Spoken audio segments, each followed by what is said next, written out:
រឿងគង់ហ៊ានកាលពីព្រេងនាយមានមនុស្សម្នាក់ឈ្មោះគង់មានប្រពន្ធពីរមួយឈ្មោះអាងអាំមួយឈ្មោះនាងគង់ថ្ងៃមួយអ្នកគង់នាំប្រពន្ធទាំងពីរនាក់ទៅសួរបងប្អូននៅស្រុកឆ្ងាយ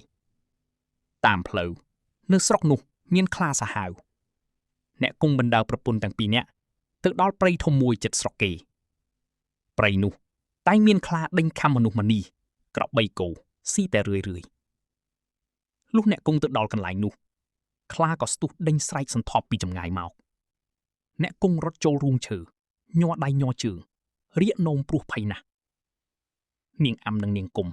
ខំព្រួតគ្នាវាយខ្លានោះស្លាប់ទៅហើយអ្នកគង់ឃើញប្រពន្ធវាយខ្លាស្លាប់ហើយ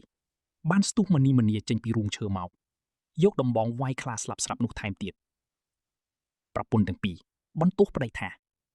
ខ្លាគេវាយងាប់ហើយធ្វើជាមកវាយថែមទៀតប្រុសអីកំសាកញីដូចនេះអ្នកគង់ជេរបំពេញទៅប្រពន្ធថាមិនដែលមានស្រីណាវាយខ្លាស្លាប់ទេមានតែប្រុសទៅភៀនវាយខ្លាទាល់តែស្លាប់ហើយអ្នកគង់ក៏បានបោចវល់ចងខ្លានោះនាំប្រពន្ធសែងចូលទៅក្នុងស្រុកអស់អ្នកស្រុកឃើញអ្នកគង់សែងខ្លាមកគេបបួលគ្នាទៅមើលពីសពេញហើយគេសួរថាឯងធ្វើដូចម្ដេចបានជាបានខ្លានេះត្បិតខ្លានេះសាហាវណាស់វាតែងតែខំមនុស្សម្នាក្របីគោស៊ីច្រើនណាស់ហើយប្រពន្ធអ្នកគង់ក៏និយាយប្រាប់អ្នកស្រុកថាអ្នកគង់គាត់ឃើញខ្លាវាបោលមកគាត់រត់ចូលក្នុងរូងឈើខ្ញុំពីរអ្នកជាស្រីព្រួតគ្នាវាយខ្លាទាល់តែស្លាប់អ្នកគង់ឮប្រពន្ធនិយាយប្រាប់គេដូច្នោះក៏បញ្ចោរំលោភទៅលើប្រពន្ធថាមិនដែលមានស្រីណាខ្លាំងពូកែហ៊ានវាយខ្លាស្លាប់ទេមានតែប្រុសទើបខ្លាំងពូកែហ៊ានវាយខ្លាឲ្យស្លាប់បានអ្នកគង់ក៏អួតប្រាប់អ្នកស្រុកថាកាលដែលខ្លាវាស្ទុះមកនឹងខំដូចនេះខ្ញុំដាក់ស្នៀតគុណដូចនេះបានជាវាយវាបានហើយអ្នកគង់ធ្វើជាលោតគុណវាយខ្លាឲ្យអ្នកស្រុកមើលឯអស់អ្នកស្រុកកោតខ្លាចអ្នកគង់រាល់គ្នាហើយឲ្យឈ្មោះថាគង់ហ៊ានតាំងពីថ្ងៃនោះមកឮល្បីឈ្មោះគង់ហ៊ានជាអ្នកពូកែចេះគុណវាយខ្លាស្លាប់រឿងនេះជ្រាបដល់ស្ដេចក៏ឲ្យយកទៅចិញ្ចឹមធ្វើជាសេនាសម្រាប់ច្បាំងសង្គ្រាមលុះយូរបន្តិចទៅជួនជាមានសឹកគេលើកមកច្បាំងយកនគរស្ដេចទ្រង់ប្រើគង់ហ៊ានឲ្យទៅច្បាំងគង់ហ៊ានឮស្ដេចទ្រង់ប្រើឲ្យទៅជួយច្បាំងសឹកដូច្នោះភ័យណាស់ពុំដឹងបើគិតដូចម្ដេច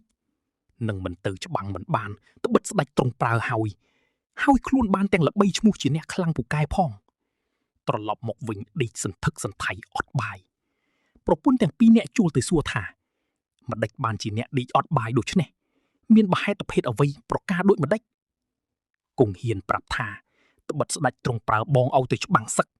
ឥឡូវនេះបងខ្លាចសឹកនោះណាស់មិនដឹងបកគិតដូចម្ដេចទីប្រពន្ធឆ្លើយឡើងថាអ្នកកុំព្រួយចិត្តធានាលើខ្ញុំទាំងអស់អ្នកក្រោកឡើងពីសាបាយឲ្យឆ្អែតងូតទឹកឲ្យស្រួលខ្លួនចុះគង់ហ៊ានឮប្រពន្ធលួងលោមដូច្នោះបានធូរក្នុងចិត្តក្រោកឡើងងូតទឹកស៊ីបាយរៀបគ្រឿងប្រដាប់ទៅច្បាំងលុះរៀបរួចហើយដល់បានពីលាល្អក៏ជួលទៅក្រាបបង្គំលាស្ដេចចេញទៅច្បាំងយកទាំងប្រពន្ធទៅផងគង់ហ៊ានជិះខាងក្បាលដំរីប្រពន្ធជិះខាងក្រោយមានរីពុលហែហោមអុំមកក្រោយជាក្បួនទ័ពត្រៀបត្រាពីពេញលុះជិះទៅចិត្តខ្មាំងសត្រូវមើលឃើញច្បាស់ប្រកបគង់ហ៊ានភ័យណាស់លេចអាចលេចនោមញ័រដៃជើងដូចគេអង្រួនក្បាលដំរីឯដំរីគិតស្មានថាគេអង្រួនឲ្យខ្លួនបោលជូលក៏ចេះតែបោលសម្រុកចូលទៅមុនរេពុលទាំងអស់គ្មាននរណាតាមតាន់ឯខ្មាំងសត្រូវឃើញគង់ហ៊ានបំបោលដំរីចូលដូច្នោះគិតស្មានថាមេទ័ពនេះពូកែណាស់ក៏បាក់ទ័ពចាញ់រត់យកតែព្រះអាយុដោយខ្លួនទៅគង់ហ៊ានឃើញខ្មាំងរត់ទៅអស់ក៏ធ្វើជាអួតក្អេងក្អាងឲ្យអស់នាម៉ឺននិងរេពុលកោតខ្លាចអស់នាម៉ឺនឃើញគង់ហ៊ានលេចអាចដាក់ក្បាលដំរីស្អុយពីពេញដូច្នេះគេសួរថាលោកមេទ័ពថ្មីក៏លេចលិមកដូច្នេះគង់ហ៊ានឆ្លើយឡើងថាបើកំពុងតែច្បាំងនឹងសត្រូវហើយឈឺផ្ទៃនឹងចុះទៅដោះទុកសัตว์ឯណាបានមានតែដោះទុកសัตว์លើក្បាលដំរីដូច្នេះឯងបើរវល់តែដោះទុកសัตว์ខ្មាំងវាមិនកាប់ស្លាប់ឥតអំពើទៅហើយឬអស់នាម៉ឺននឹងរីពុលឮគង់ហ៊ាននិយាយដូច្នោះអ្នកខ្លះមានប្រាជ្ញាគេដឹងថាគង់ហ៊ានខ្លាចអ្នកខ្លះមិនសូវមានប្រាជ្ញាក៏កោតខ្លាចគង់ហ៊ានណាស់ឯគង់ហ៊ានបានឈ្នះទ័ពត្រឡប់ចូលមកក្នុងនគរវិញហើយចូលទៅក្រាបថ្វាយបង្គំស្ដេចទ្រង់ជ្រាបថាគង់ហ៊ានទៅច្បាំងឈ្នះដេញខ្មាំងរត់ខ្ចាត់ខ្ចាយអស់ទៅ ទ្រង់ត្រេកអរណាស់ទ្រង់ព្រះរាជទានយស័ក្តិជានាម៉ឺនធំហើយព្រះរាជទានព្រះរាជទ្រព្យគ្រឿងបណ្ណការជាច្រើនតាំងអំពីថ្ងៃនោះមកគង់ហ៊ានរឹតតែអួតខ្លាំងពូកែក្អែងក្អាងឡើងទៀតលុះក្រោយមកទៀតមានក្រពើសាហាវមួយចេះតែដេញខំអស់មនុស្សម្នាអ្នកឈ្មួញជួញលក់ដូរដើររកស៊ីខាងជើងទឹកជើងកំពុងគេខ្លាចរអាគ្រប់គ្នា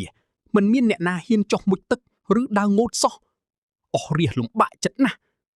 រឿងនោះក៏ជ្រាបទៅដល់ស្ដេចទ្រង់ត្រាស់ប្រើឲ្យគង់ហ៊ានទៅចាប់ក្រពើឯគង់ហ៊ានឮព្រះបន្ទូលដូច្នោះនឹកភ័យណាស់ប៉ុន្តែមិនហ៊ានទៅតឹងព្រះបន្ទូលក៏ទទួលថានឹងយកអាសាសូមទ្រង់កំព្រួយព្រះរាជហឫទ័យគង់ហ៊ានត្រឡប់មកដល់ផ្ទះនិយាយនឹងប្រពន្ធថាគេហើយឥឡូវនេះស្ដេចទ្រង់ប្រើយើងឲ្យទៅចាប់ក្រពើក្នុងទន្លេត្បិតក្រពើសាហាវណាស់ម្ដងនេះឃើញជាមិនរួចខ្លួនទេមុខជាក្រពើខំស្លាប់មិនខានពីមុននៅលើគោកគ្រាន់នឹងមើលតែឃើញ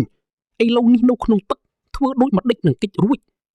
ប៉ុន្តែស្ដេចទ្រង់ប្រើហើយនឹងមិនទៅក៏មិនបានបើដូច្នេះមានតែទៅលោតទឹកឲ្យក្រពើខំស្លាប់តែម្ដងទៅគង់ហ៊ានគិតគ្នានឹងប្រពន្ធដូច្នោះហើយក៏ហៅអស់កូនក្មួយមកធ្វើជាទៅចាប់ក្រពើអស់មនុស្សម្នាមហាជនបានឮថាគង់ហ៊ានបានទៅចាប់ក្រពើក៏បបួលគ្នាទៅមើលពាសពេញលោកគង់ហ៊ានទៅដល់កំពង់ទឹកបានឃើញក្រពើហែលមកព្រុបច្រាំងត្រង់ទីដែលមានដើមឈើពីរដើមដុះជិតគ្នាមានប្រគៀបគាត់ក៏ស្ទុះលោតចុះទៅក្នុងទឹកត្រង់ទីនោះដោយគិតថាលោតទៅឲ្យក្រពើវាខំឲ្យស្លាប់ទៅទេប៉ុន្តែក្រពើវាលឺសូរសន្ធឹកគង់ហ៊ានលោតចុះក៏ភ្ញាក់ព្រឺតប្រឹងលោតឡើងដូចគេប្រហក់ក្នុងប្រគៀបឈើជាប់ពាក់កណ្ដាលខ្លួនរុញទៅមុខក៏មិនរួចថយមកក្រោយក៏មិនរួចគង់ហ៊ានមុជទៅក្នុងទឹកងើបឡើងឃើញក្រពើជាប់នឹងដើមឈើដូច្នោះ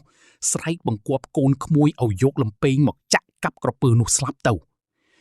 អ្នកដែលមើលទាំងប៉ុន្មានគេគិតស្មានថាគង់ហ៊ានចាប់ក្រពើបោះមកឲ្យជាប់នឹងដើមឈើក៏កោតខ្លាចគង់ហ៊ានក្រៃពេកគង់ហ៊ានបានឃើញក្រពើស្លាប់ដូច្នោះក៏រឹតតែក្អែងក្អាងអួតខ្លាំងពូកែឡើងទៀតហើយចូលទៅក្រាបទូលស្ដេចតាមខ្លួនបានចាប់ក្រពើចោលឡើងមកលើគោក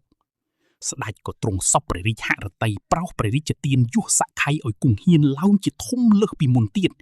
ហើយទ្រង់ព្រះរាជទានទាំងអំណាចទាំងរង្វាន់ជាច្រើនសំណាបយងដីស្រីយងប្រុសសារសំខាន់រឿងគង់ហ៊ានភាពក្លាហានមិនមែនមានន័យថាមិនភ័យទេប៉ុន្តែជាការហ៊ានធ្វើអ្វីត្រឹមត្រូវទោះបីមានភាពភ័យក៏ដោយប្រាជ្ញានិងការគិតយ៉ាងប្រុងប្រយ័ត្នអាចជួយឲ្យយើងឈ្នះសត្រូវឬបញ្ហាធំៗបានការពារអ្នកដទៃនិងជួយសង្គមគឺជាការធ្វើល្អដ៏មានតម្លៃកុំប្រើកម្លាំងដោយគ្មានគំនិតតែត្រូវប្រើទាំងកម្លាំងនិងប្រាជ្ញារួមគ្នាមនុស្សក្លាហានពិតគឺអ្នកដែលមានចិត្តល្អនិងមិនបោះបង់នៅពេលមានបញ្ហា